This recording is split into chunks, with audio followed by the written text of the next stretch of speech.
আসসালামু আলাইকুম। আশা করি সব ভালো আছেন। সো আজকে একটা ছোট্ট একটা ইনফরমেশন দেওয়ার ট্রাই করব।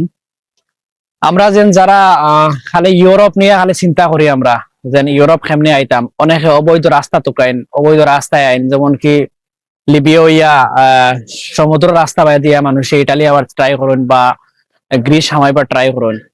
সো আসলে টোটালি অবৈধ রাস্তা, এই রাস্তা বা আল্লাহ কা ওয়াস্তা কেউ আইও না।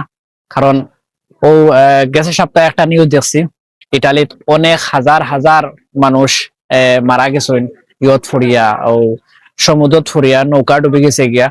তারা অ্যাকচুয়ালি তারা সঠিক গন্তব্যস্থলে পৌঁছিতে পারছে না।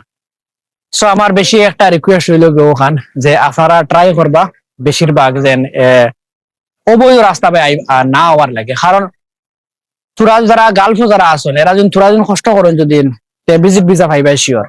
ও ভিজিট ভিসার বিহেভে তুমি ইউরোপ মুভ ইজিলি, লিগেলি তুমি এন্ট্রি মারতে পারবা।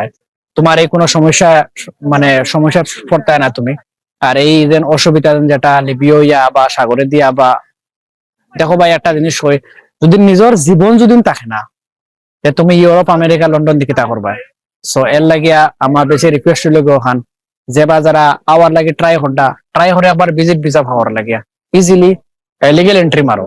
আর নিজের জীবন লইয়া হালাইও না। কারণ ইউরোপ সুন্দর ঠিক আছে, কিন্তু যদি তুমি সুন্দরে যদি আইতে না পারো, বা এতে তুমি আর ইউরোপ দিকে তা করতে তোমার জান থাকে না। তো বলা থাকবা। আসসালামু আলাইকুম।